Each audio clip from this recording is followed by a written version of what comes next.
especially Jake. That kid can knock people the fuck out. He knows how to punch. Can he knock fighters out, though? Well, we don't know. I mean, we saw Askren, right? But Askren, first of all, coming off of a hip replacement surgery, it's a brilliant move, right? You get a guy who's arguably the worst striker in elite MMA, which is Ben Askren. Right, and that's no disrespect to Ben Askren. He'd probably admit to that. Phenomenal Phenomenal wrestler, right? Phenomenal wrestler, like elite wrestler. Great guy. Not a good striker. You make him box. It's like the worst thing that he does. And then Jake Paul starches him with one punch. But you looked at his body. He looked severely out of shape. It looked like he hadn't trained for a long time and then kind of got in good enough shape so he could compete. The guy knows how to fight and knows how to win, but that's not his sport. It's not his sport at all. He just took a paycheck. I'd like to see this guy, Jake Paul, fight someone. He's going to fight Tyron Woodley. Well, after he fight, can Tyron Woodley fight? Can he box? I know he can punch. He punches really hard, but he doesn't punch like a boxer. He throws big bombs and sets up takedowns, and he can crack though. With one shot, he could fuck anybody up. But the thing is, like the way he throws shots, he'll throw like a bomb and then set up a takedown or set up a clinch. He's not a guy who's like going out there with peekaboo style, throwing jabs and hooks to the body. That's not his style. He's never been a guy who boxed. He's been a guy who uses boxing in MMA, but he uses everything. Does Jake Paul beat him, you think? Oh, we won't know until they get in there. The thing about it is he'll be the most dangerous guy that Jake's fought for sure. If Jake Paul... Not even close. Not even close. And no one more dangerous than Tyron Woodley. All right, well, if he beats an MMA fighter... Because Tyron's not just an MMA fighter. Tyron is he's a UFC world champion and one of the best welterweights of all time. If you looked at all the UFC welterweights of all time, he's top 3. He's fucking phenomenal. But there is something fundamentally different about MMA fighters fighting a boxer. Yeah, because there's other stuff that you incorporate into your movement, right? You're worried about leg kicks. You're worried about takedown defense. You're worried about all these different things. So you have all these different variables on your plate. Now you remove all those variables. You give Tyron a pair of shoes and you just let him punch. He punches really fucking hard. And when he doesn't have to worry about wrestling, he doesn't have to worry about getting as tired, and he can pick his shots, he'll be the most dangerous guy that Jake Paul's ever fought, for sure. But it doesn't necessarily mean that he wins. And I think Jake Paul can fucking box. If you look at that Nate Robinson fight, I know Nate Robinson didn't know what he was doing, but the way he landed those punches, he cracked him and knocked him out moving backwards. He can move backwards and then plant. So he doesn't have like big wind up movements. Like his brother has more wind up shots. His brother was throwing more windmill-y type arm punches. Jake throws things straight and hard. They're dangerous, much more dangerous. Here's why I have more respect for the older brother for what he just did.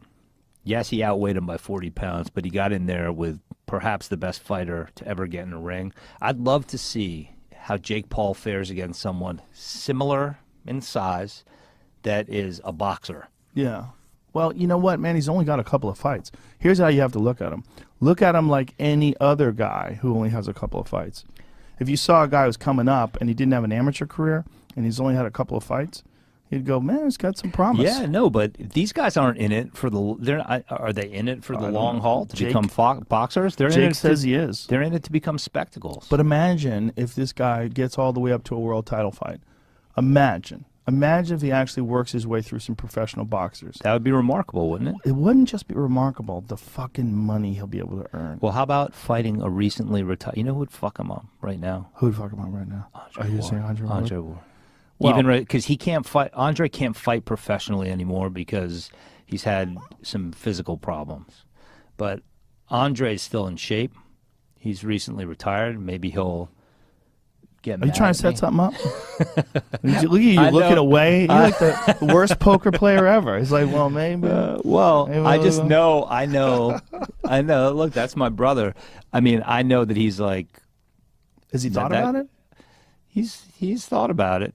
He's thought about it. He's thought about it and be like, we've talked about it recently. I texted him after he announced that he wasn't going to take the Canelo fight and retire, and I said, I admire him so much, and I admire the way he carries himself so much, and I think it's so valuable for the sport of boxing, because here's a guy who wins an Olympic gold medal, wins 2 world titles in 2 different weight classes, is undefeated, not only undefeated, but fought the majority of his fight of his career rather with one arm, retires undefeated, and then says, "You know what?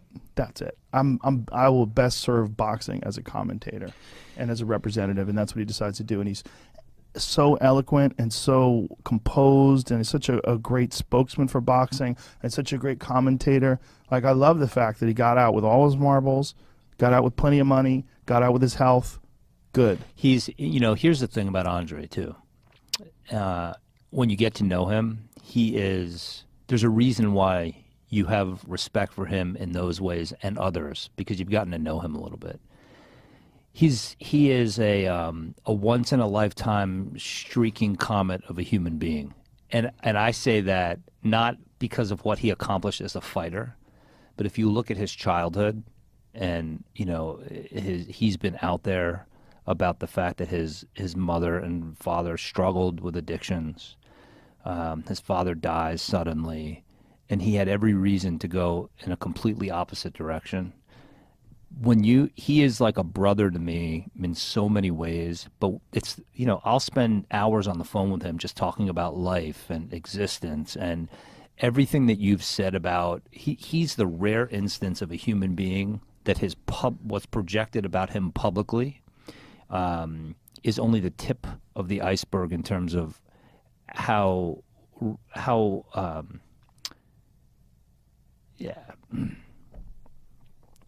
I get emotional thinking about him because he's so important to me as a human being.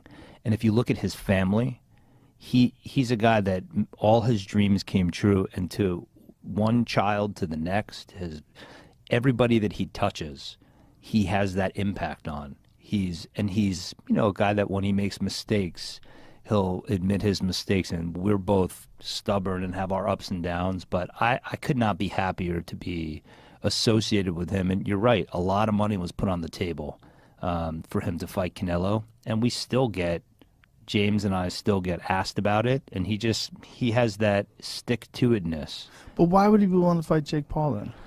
Because I think it's, in his mind, it's an exhibition, and I don't think that he looks at it as even a remote threat, that it could tarnish his legacy or that he would have to expend too much physically.